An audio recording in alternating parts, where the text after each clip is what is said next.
Welcome to highlights of my adventurous Travelmarvel bus tour up to the tip of Cape York.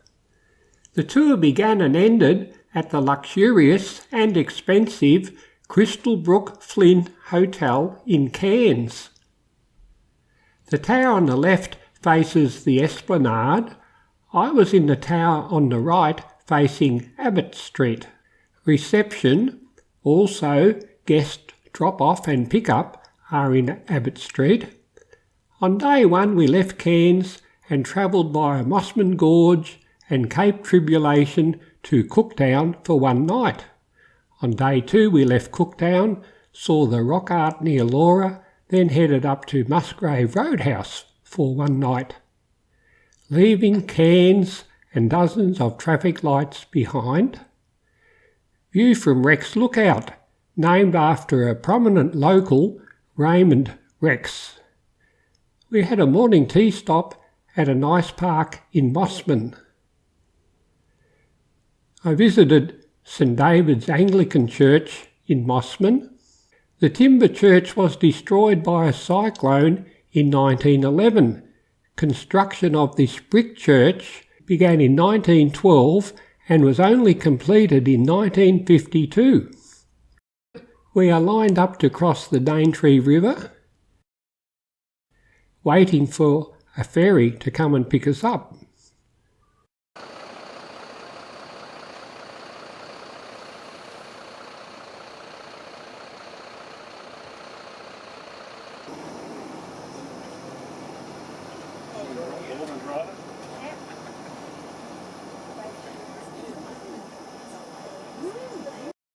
This is where the Daintree River flows into the ocean.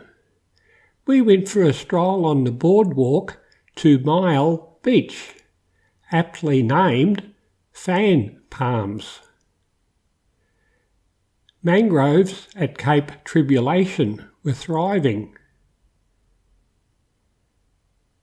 Cape Tribulation is where the rainforest meets the Great Barrier Reef.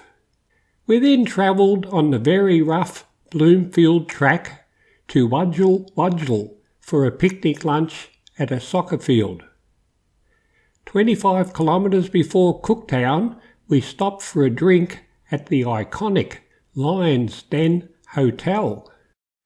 Late afternoon view of Cooktown from Grassy Hill.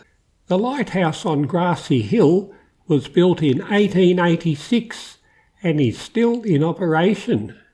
On your computer, press the J key to go back 10 seconds or spacebar to pause and play. In Cooktown we stayed at Seaview Motel.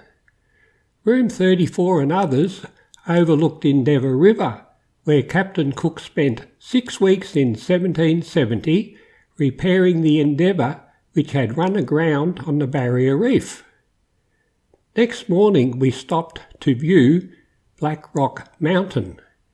In Quincan country near Laura are historic rock art sites. There are colourful displays in the new information shelter.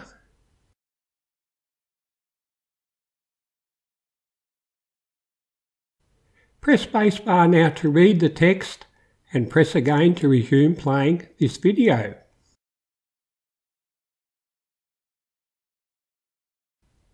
Roy showed us 2,000-year-old Aboriginal art at Split Rock.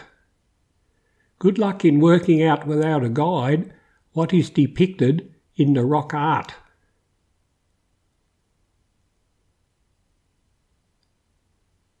If you want to read this text, press spacebar now to pause and press again to resume playing. Lots of flying foxes hanging upside down. We then went to Laura to visit the Quincan Cultural Centre and to admire the art. Further on at Hahn River Roadhouse, a mug of coffee cost me $8. A fully air-conditioned Suzuki.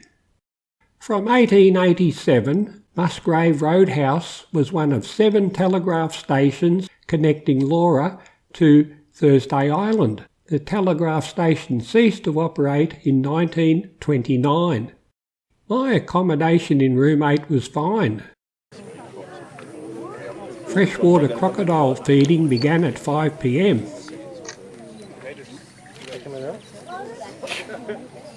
On day 3 we stopped at Cowan and at Archer River on our way to Weipa, where we stayed one night. Cowan was an old gold mining town. We visited the Heritage House and saw old machinery out the back. Then, beside the Cowan River, we stopped for morning tea. Next stop was Archer River Roadhouse for lunch. This is the Archer River. It would have been much better to stay a second night here at Heritage Resort, as there is lots to see and do at Weipa. Lovely accommodation and meals at Heritage Resort. On day 4 we travelled from Weipa to Bramwell Tourist Park, where we spent one night.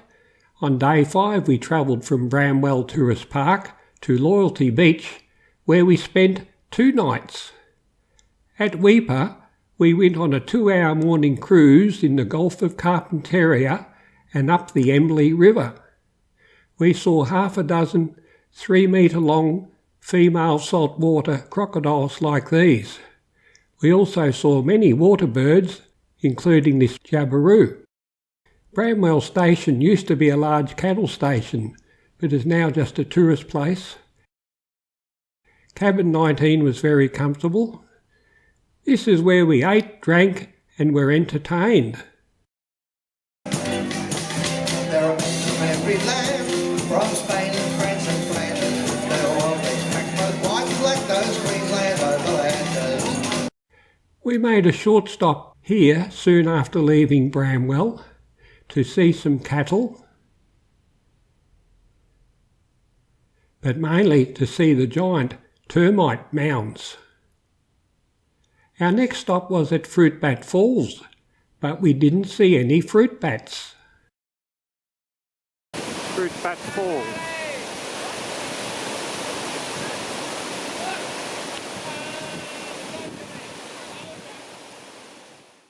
You don't need a runway when a road will do.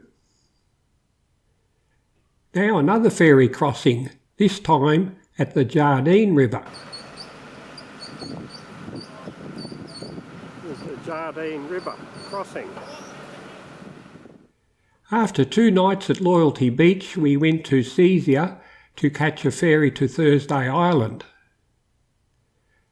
The shop for people camping at Loyalty Beach.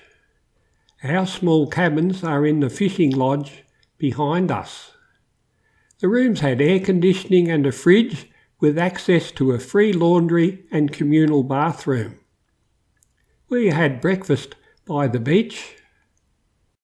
The day 6 highlight was going to the tip of mainland Australia. The car park is near Frangipani Bay. This is the beginning of a rocky 900-metre walk to the tip. York Island is in the background. Looking back towards Frangipani Bay, the directional distance plaque showed where things were. We're now passing one of 2 cairns. The tip is just ahead of us now.